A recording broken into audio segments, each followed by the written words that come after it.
Good morning, everyone. If you can hear me, give me a thumbs up. That'll be great. Nice to have everybody on board. Appreciate it. Thank you. So today's session, there's always one or two latecomers. Let's just let them come in. Today's session, I'm really excited to talk to everybody about the robots and AI and everything that comes with it.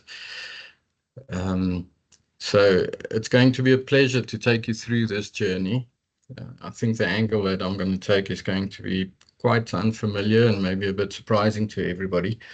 But I'm going to jump straight into it, if you don't mind. So the first point on the agenda is resistance. Why do we have so many or so much resistance?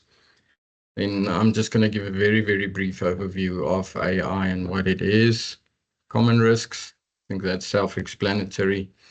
Some examples and some advice on how to take it forward and how to move forward in getting your business into this world of AI and negating the fears around it.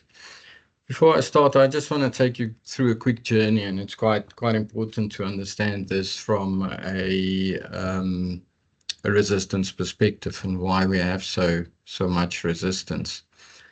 So my journey that I'm taking you through, I was born probably like most babies in the world, and grew up, born in a little town called Dundee. I've got two siblings, two sisters. I'm the middle child, so I think that explains a lot about why am who I am, or why I'm like I am. I tried my hand at a little bit of organ playing. That didn't go too well, so I stopped that. I don't know what I was trying to do here, but I did it, and I think I didn't pull it off quite well. I managed to graduate from high school, similar to a lot of you, got married, started a business. You won't believe it, we manufactured beds for a while. I've got two wonderful kids. They're much bigger than this. I lost a dad. We moved to Zambia, and this was the first day we arrived in Zambia. The kids really loved the weather. Started another business. Worth saying that the first business didn't go so well. I divorced, lost a friend, and I found love. I know she's on the call. Thank you very much for supporting me. I really appreciate it. So like everybody, we're living life. We've got a history. We laugh, we love, we fall, we fail, we stand up, and that creates a sense of, or it creates who we are. So now suddenly we get into this world where technology starts driving us and fueling what we think and changing our entire world.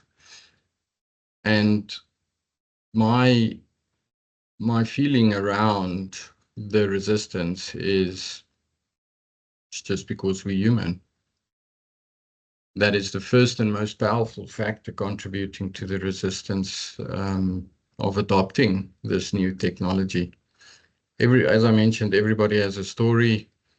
We were formed from birth. We excited, we build our dreams, and then suddenly we enter into this unknown where nobody really knows what's going on. I've compiled a very brief description of what causes the resistance, in my opinion, for our employees, and why it's such a struggle.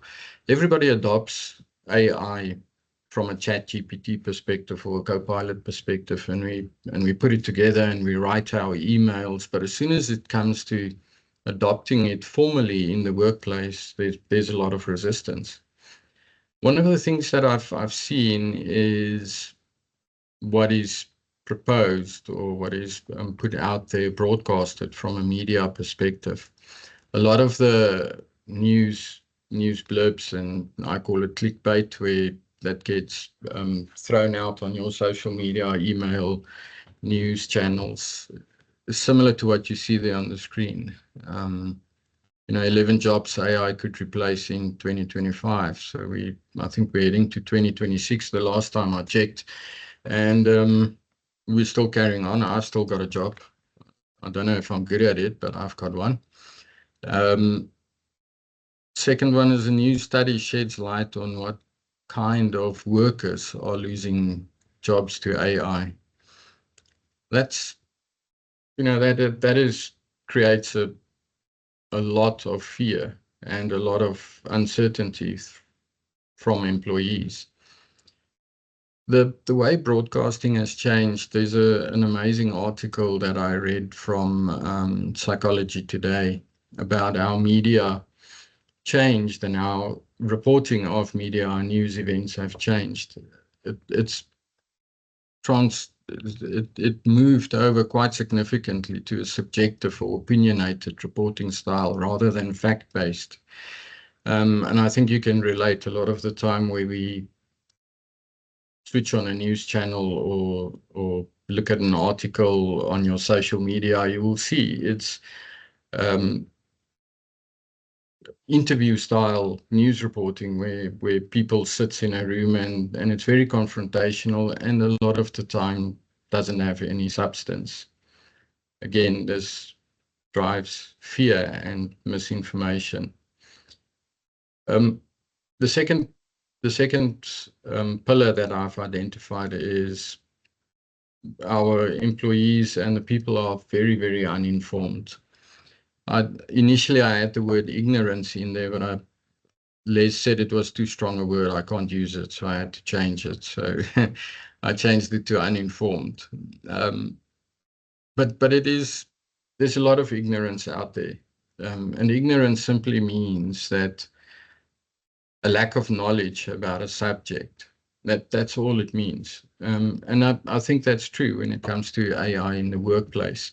There's a lot of misconception of what it's going to do. It's going to replace your job. It's going to take away your livelihood. And it's important for the employees to be assisted with being informed around it. One of the stats that I've read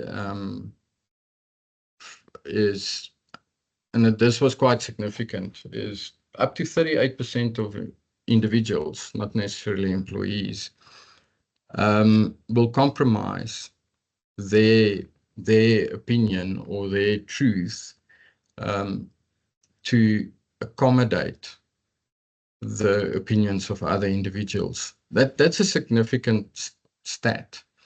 If you have your employees standing around a cooler bottle or cooler area or drinking coffee and tea, and everybody's talking about the fear and they're going to lose their jobs, you will have around 40% of those people being swayed to adopt that opinion, and this automatically creates fear. So there's a real study or emotional response to AI, which is called AI anxiety.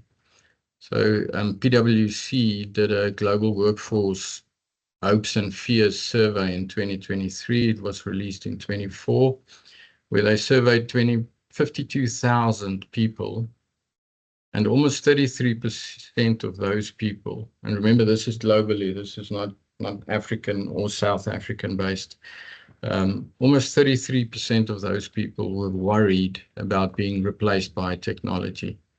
In South Africa and to an extent Africa, 64% of people, employees, are worried about being replaced by technology. The question I ask myself is why? Why? Is there any substance to that, or is it opinionated? Is it driven by technology? Is it driven by what we read in the media? I think quite significantly so. Why do we have resistance then from businesses. If AI is this wonderful thing, why is adoption slower than expected? One of the major reasons there is skills. We've got a massive global skills shortage, and that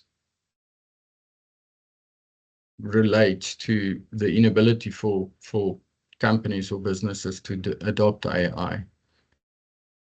In Africa, there's a significant amount of skills shortages. The estimates are that Africa only contributes about 1% of the global AI talent pool. So that is virtually insignificant. So in order to get AI, to get organizations to adopt AI better, there needs to be a massive focus on skills development for internally, as well as individuals for themselves in the areas of growth. As mentioned at the bottom, 77%, there was a 77% growth in AI-related roles in South Africa year on year. That's almost double the need for skills in this environment. The second reason for businesses is unclear ROI, unclear return on investment. It's very difficult to measure the reward that you are going to get or the investment that you are going to get from AI. And MIT studies showed 95% of organizations report zero return, despite 30-40 billion investment in Gen AI. My first question is, okay, based on what? How do you measure this type of investment? It's not like a commodity that you buy and then you can sell it and it's very easy to return. Say you get an investment or a return on investment of 10%. The return on this is primarily due to efficiencies. I believe focus should be on efficiencies, workload of individuals, and bettering the working environment of those individuals. There's also a resistance from businesses because of the learning gap from AI. And again, when I get to the explanation of AI and the two main components of AI, that second part will make a lot more sense. If you start looking at a artificial model, because that's what it is, AI, artificial intelligence, and you expect it to learn and develop like a human being, it is going to be a failure. You can't go into an implementation or an adoption with that mindset. Just another stat there at the bottom, 83% of South Africa businesses report zero measurable return on investment on AI. I think one of the big mistakes that are being made is that the return on investment organizations is trying to measure return on investment financially rather than a combination of finance, for example, service levels or customer experience, as well as employee experience and employee well-being. Another barrier to AI is, as we all know, the AI skeptics. There's a lot of doomsday prophets running around. Many leaders in businesses are reluctant to adopt AI, citing risks of accountability concerns and obviously security. Some of it is valid, yes, but there's a lot of methods that can be used to negate those barriers.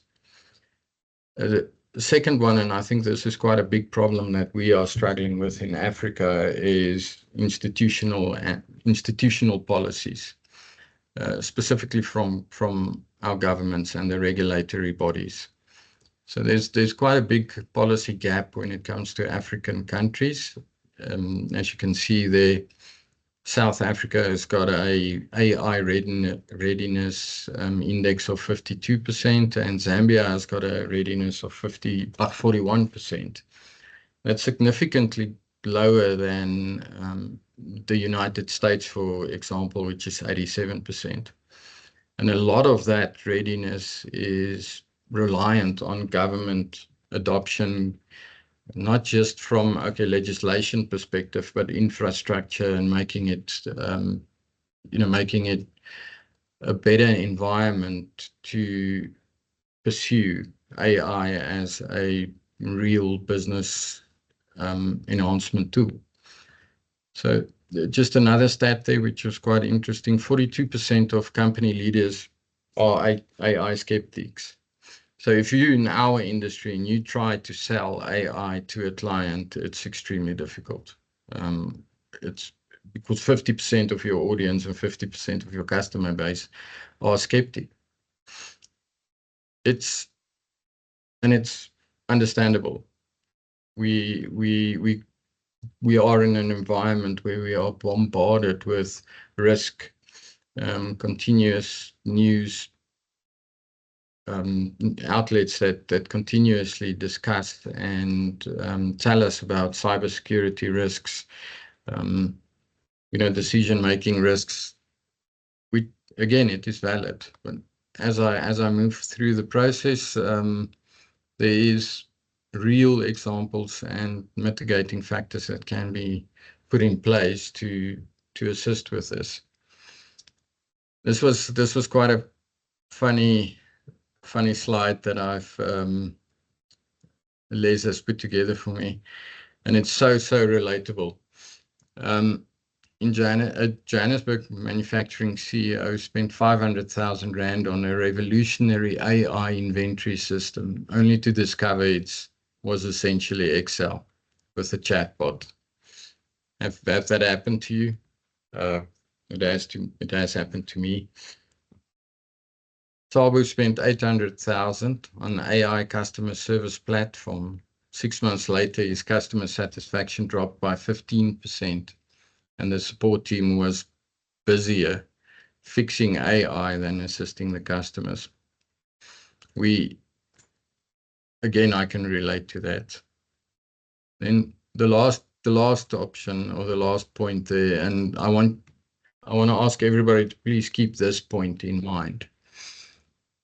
The breakthrough came when we stopped trying to replace our people with AI and started using AI to make our people superhuman. That is the crux of AI, and that is how you adopt AI in your business. So moving on, just a quick explanation of the difference. I think you've heard these terminology being thrown around. So AI is pretty much the collective term for the two main legs of AI. There are other services, but these are the two main legs that drives AI. So the first leg is ML, or machine learning. So machine learning in your day-to-day life, you get to do with machine learning from a Netflix perspective or a YouTube or Spotify.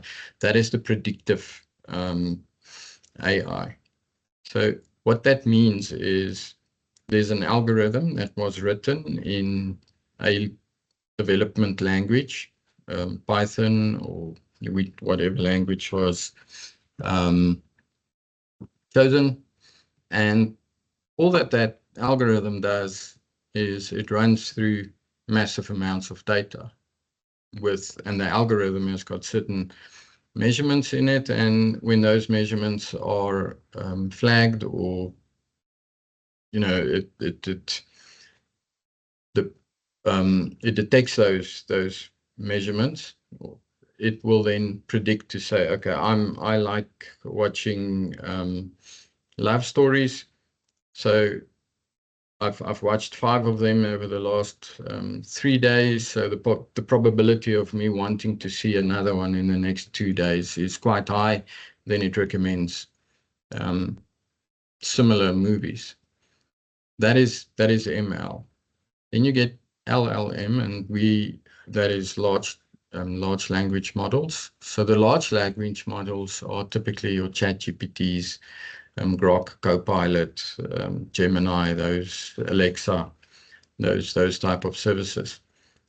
What large language models do is it leverages on machine learning. So it's pretty much also predictive. When you speak a language, certain words follow each other. Certain letters needs to follow or be in a certain sequence in order to create a word. The words need to be in a certain sequence to create a sentence. So all that large language does is it takes the algorithm of machine learning and predicts the sequence of words to make sentences. We then, and that then produces based on information that was consumed from open sources like the internet, public-facing documentation and websites, and internally in your business. If I can take the example for Copilot, if you've got the license, it applies that same technology on your internal business data. There's an important concept that I need to explain here as well. Data is not just your traditional financial system data where you've got columns and rows and columns and dates. Data is anything. That's documents saved on SharePoint, OneDrive, on your PC, emails received, communication via, for example, Teams. Anything that is related to information moving is considered data. The two types of data is structural data, that is traditional Excel, words, columns, lines, and then unstructured data, which is like Power, Outlook, communication on emails. And Copilot, then based on your company security, will sift through that data with based on the machine learning algorithm and the large language models, and try and compile that data in a meaningful manner. So if any one of you have ever worked with Copilot, the first three months is a disaster. You think you've wasted your money. It just takes time to work through the data and compile meaningful answers. That is the difference. There's a bunch of technology behind it, but the main principles are those two principles. So taking that into account, what is the common risks that we have with AI and tech? So the common risks are very, very self-explanatory, and I think a lot of us have had to do with this. The deep fake impersonations. This is quite a difficult one, where AI is used to create voices to try and trick employees or trick individuals to give away sensitive information. Phishing scams, I think most of us are used to them. You get 500 SMSs on a day. Everybody's saying that you've got an uncle there in some obscure country who's left you $6 million. Please send your bank account and card PIN. Those are quite common. And then the automated data mining. So what that does is AI models runs through either open source or publicly facing data areas, for example, Facebook or websites, your social media platforms, and internally it scans your security networks and try and identify vulnerabilities. Those are the big risks that we have with AI and tech at the moment.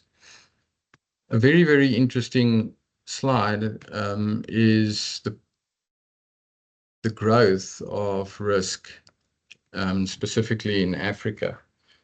It was quite surprising to see Zambia right at the top of that list with 2,800% increase year on year for threats and cyber attacks.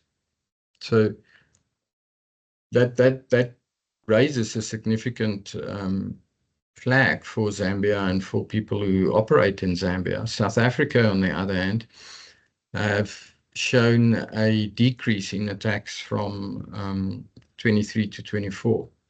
And that can be largely related to South African government has strengthened regulations around security, data protection. Zambia is also heading in the same direction. They will, they are busy implementing data protection legislation, which it's a good thing if it can be enforced and allow for, still operating freely in the country, but securing data. What this tells us is there's a lot of work to be done from businesses around protecting data for employees, customers, whoever you engage outside of your environment. Some tools, I've just added some quick tools that will help you in negating these risks. So a lot of, maybe something worth saying, a lot of these risks are driven by AI technology. As usual, criminals, just as quickly as you can adopt it, or sometimes even quicker, they also adopt it. So the only solution that you have is to fight fire with fire. It doesn't help installing your traditional virus scanning program on your PC and thinking you'd be protected. It doesn't work that way anymore. It's important to leverage on leaders in the market when it comes to cybersecurity. In our view, those are the three biggest leaders when it comes to AI-driven security. So Microsoft, as everybody knows, has got a massive security division and a very, very large security service that can protect your entire business. Bitdefender and Acronis are very, very focused on ransomware and also your endpoint device protection, where most of the breaches comes from. Okay, so it's not all doom and gloom, but this is part of the reasons or part of the areas that I wanted to address when it comes to resistance of AI. So the next thing is, why do we do it then? Why should we do it? The very short and easy answer is there's simply too much to do. Our employees can't do all the work that is expected from them. That's the bottom line. So I've done a bit of digging and looked at some stats. So currently, in our environment, the average individual processes around 700 transactions a month, and that's just on your ERP.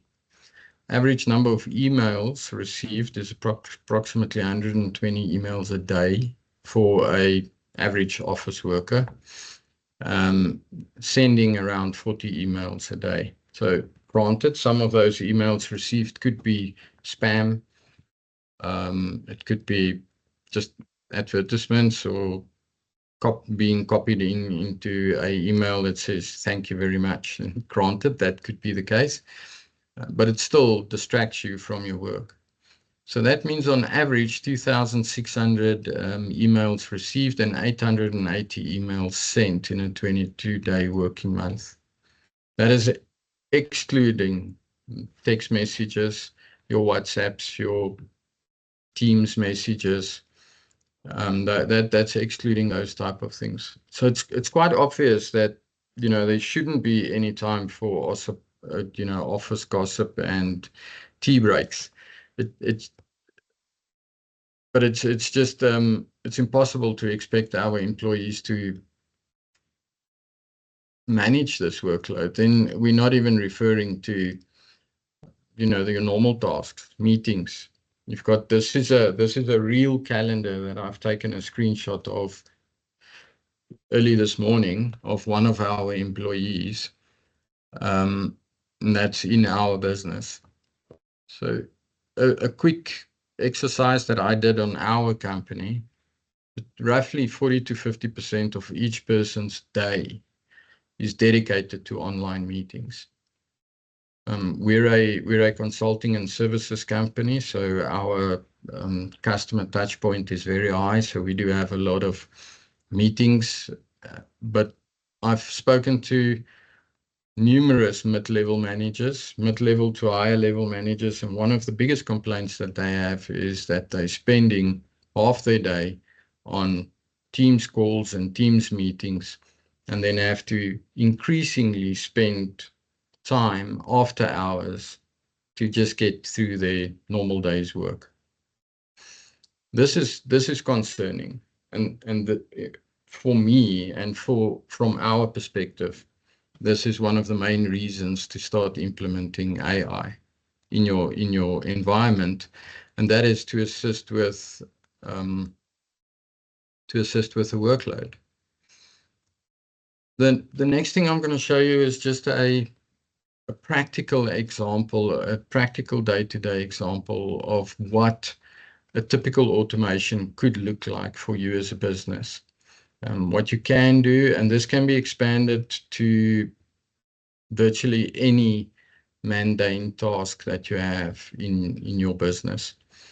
And then after that, I'm quickly going to touch on points what you can do to try and adopt or to start and adopt this, and then we'll open the floor for the Q&A section. So just a very basic example of a automation that can be done.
So this is a typical example of what we drive as AI and automation. We do not go in and say you need to replace your employees, or we want to re-engineer your entire business. It is important to look at what drives your business and how we can enhance that in order for your employees to become superhuman. So practical ways to implement this is please do not buy AI if you want to say bye to your employees. AI should not be implemented with the purpose of replacing people. Then you will fail. That is a guarantee. The first step that you need to do, as you saw as we went through the slides, is upskill. You have to upskill your employees and you have to upskill yourself. If you do not put in that effort, you will always be, you don't know what you don't know. It's important to get the right input into to the employees in order for them to adopt the systems. We've got amazing partners when it comes to training. We've got amazing training services, both in soft skills, technical skills, and end user skills. Get in touch with us. We've got a number of services that we can help you there with.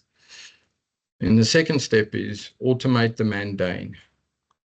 It's important to go in and alleviate the pressure of the employees and alleviate your own daily tasks. I can use an example. We had an incident where we had a disciplinary hearing, and I had to summarize correspondence between me and the relevant employee. It usually such an exercise would take you a week. I was in the privileged position to have Copilot on my a Copilot license. I typed in a couple of examples and it summarized all the communication for me. It took me 30 seconds. Those are the types of automation we need to focus on. If it, I know there's a couple of payroll and HR individuals on the call. Contract generation, employee onboarding, where you have to get the relevant information, make sure that they've signed the relevant data protection acts or the POPI acts information for that onboarding, approving overtime.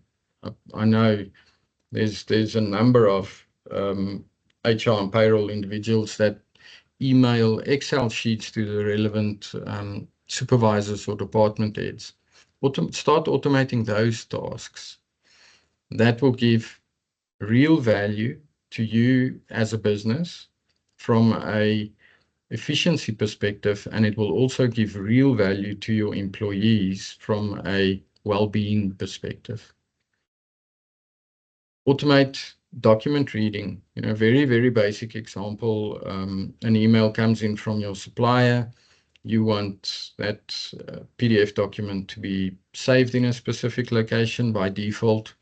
A lot of you know about the rules on Outlook where you can set a rule and it moves this email into a folder in your Outlook.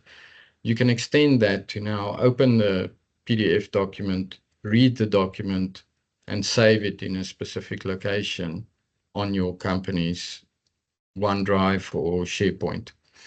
Those are practical examples of implementing AI and automation in your business. Chatbots, workflows, everybody knows about a workflow. It can be automated, it can be made easier. Then the last point that I want to raise is to communicate. There's a lot of fear, there's a lot of anxiety around this phenomenon in the world, and people don't know.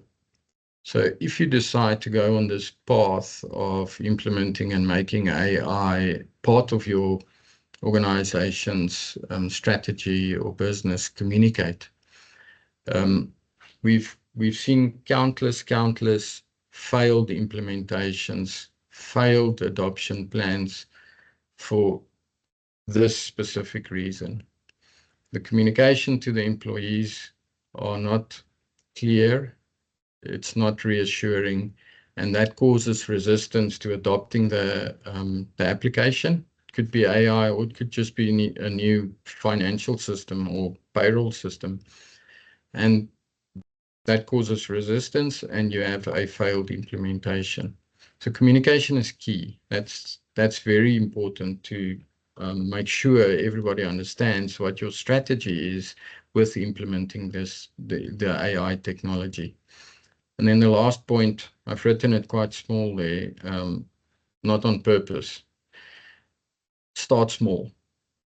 Don't, there's a lot of hype around it, but start small. Let's start with one workflow, or let's just do an overview of your environment and give you advice to see, are you AI ready, or what can we do for within your resources and your capabilities. AI does not need to be $100,000 or R2 million investment right off the bat. It could be as little as $50 a month.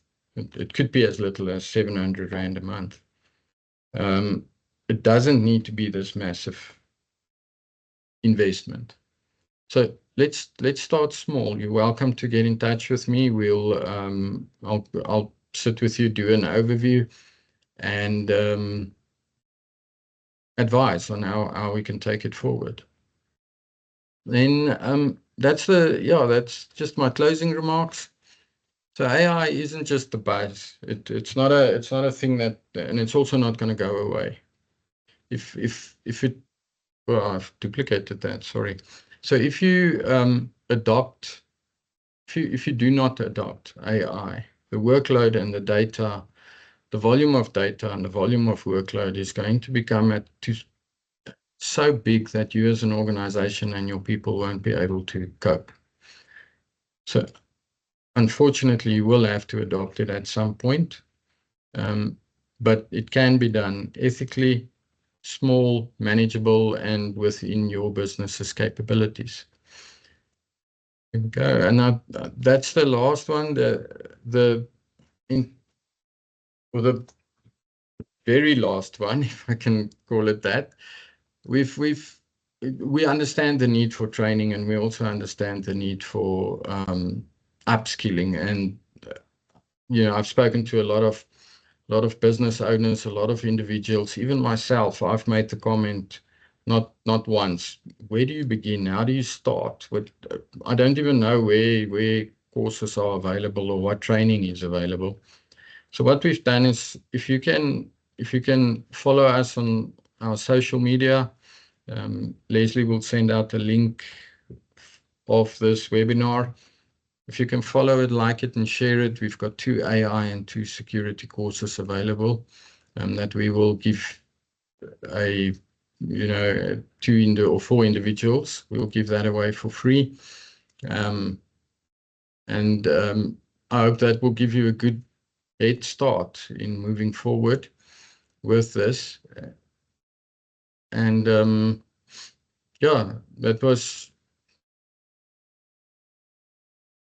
that's pretty much me. Sorry, I got a brain fart there for a moment.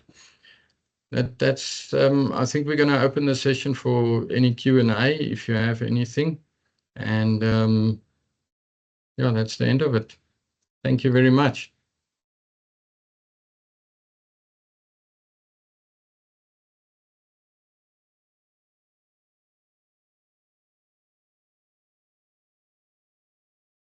If you have any questions, you can type them there in the chat, or if you would like to unmute individuals, you're welcome, and you can ask your question. So everyone can unmute. If you do want to ask a question, feel free to go ahead.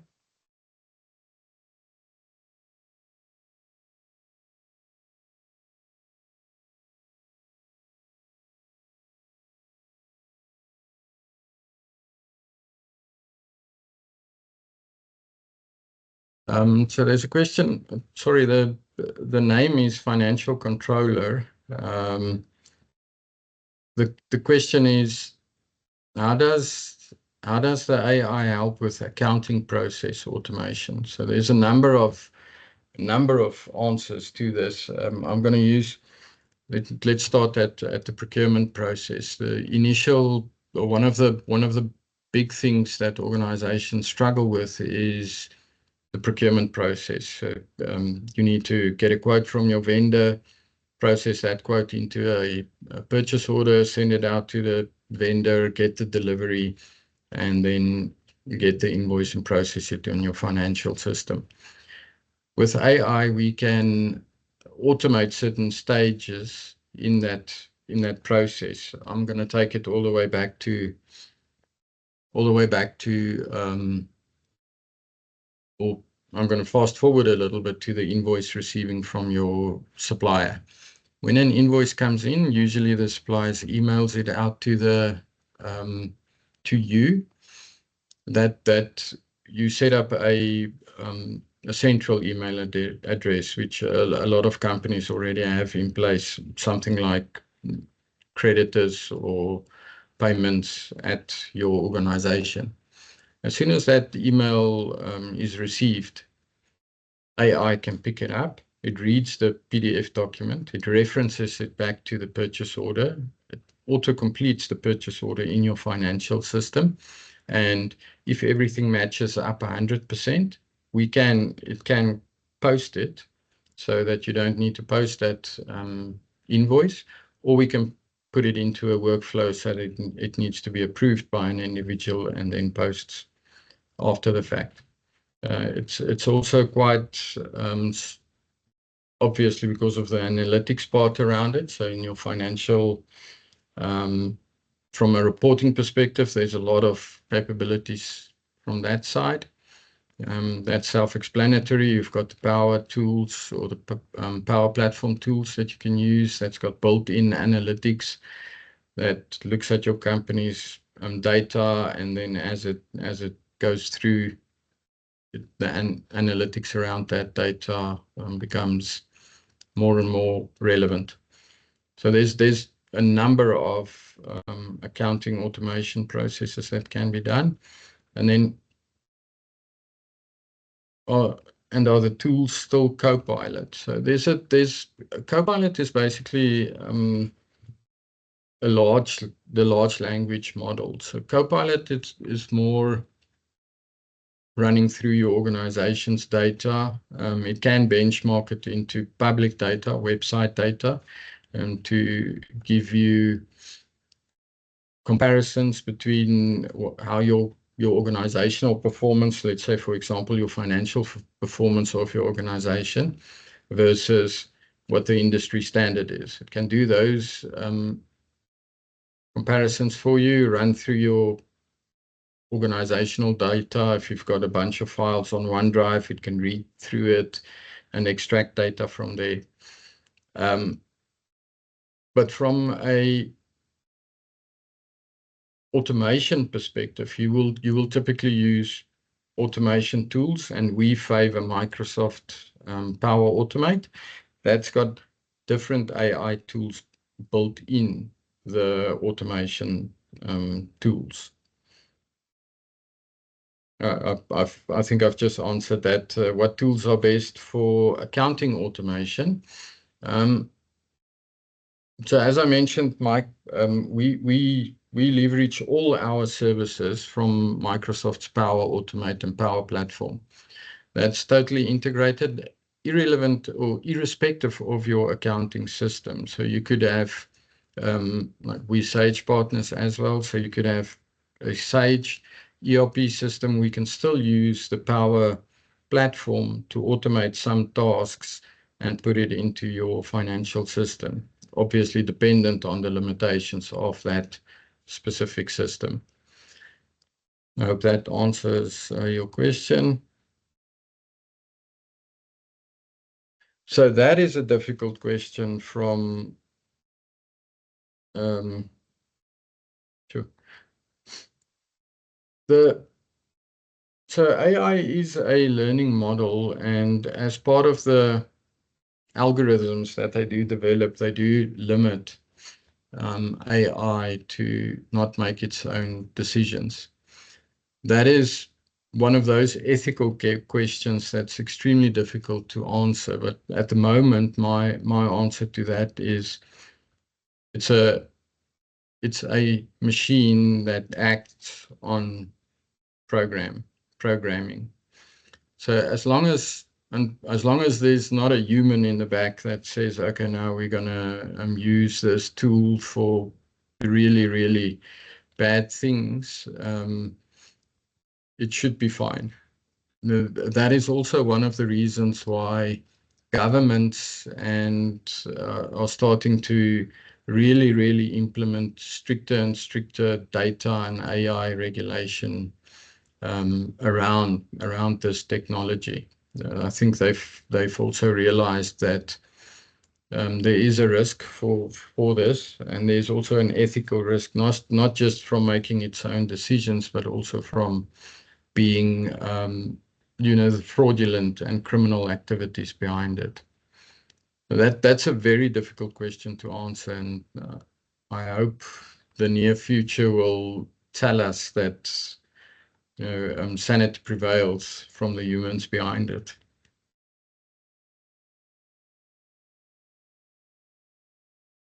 Any further questions?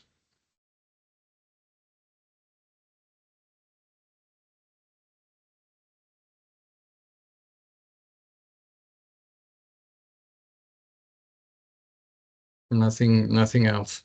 Okay, then that is it. Thank you very much, everybody. We'll send out a thank you email. It'll be linked to the webinar.